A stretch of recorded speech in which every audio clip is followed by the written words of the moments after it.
అందరూ బాగున్నారా? ఈరోజు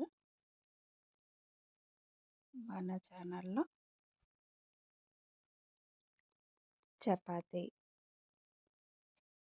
చేయటం చూద్దాం. ఓ 4 చపాతీలు నల్లటి ప్లేట్లో పెట్టాను. కర్రీ పెట్టాను. అదేం కర్రీనో గెస్ చేయండి. ఓ 10 ముద్దలు బేషన్లో పెట్టాను. పొడి పిండి కూడా పెట్టాను. ఇవాళ ఈ 10 చపాతీలు తయారు చేయటం చూద్దాం. ఇంతకుముందు మన ఛానల్లో మా పాప చేసి పెట్టింది చపాతీ. మా పాప చేసింది నేను పోస్ట్ చేశాను. ఇప్పుడు నేనే చేస్తున్నాను నా చేతులతో. దీనిలో ప్రత్యేకత ఏంటంటే, ఇలా తయారు చేసిన చపాతీలని పట్టుకొని నేను ఫస్ట్ టైం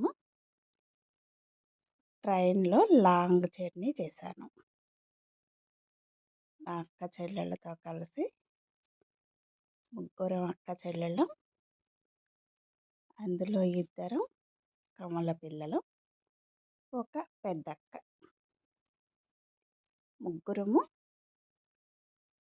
ఒక గ్రూప్తో కలిసి జర్నీ చేసాం. ముగ్గురం ఫస్ట్ టైమే అనుకుంటా నాకు తెలిసి లాంగ్ జర్నీ. ట్రైన్ ఎక్కడం కూడా ఫస్టే నేను. అది ఎక్కడికి వెళ్ళాను ఏంటో లాస్ట్లో చెప్తాను. అయితే ఈ చపాతీని ఇలా రౌండ్గా చేశాక దీనిలో ఆయిల్ అంతా పెట్టేసి స్ప్రెడ్ చేసేసాం. పొడి పిండితో చపాతీ చేసాము. చపాతీ మీద ఆయిల్ వేసేసాం.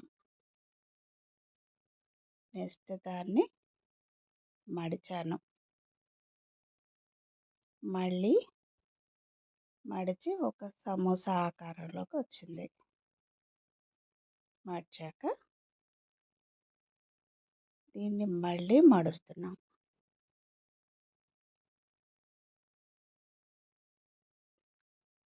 మళ్ళీ ఇదంతా మెత్తగా ఒత్తేసి పక్కలను కూడా సైడులను కూడా లోపలికి మడిచేసాను.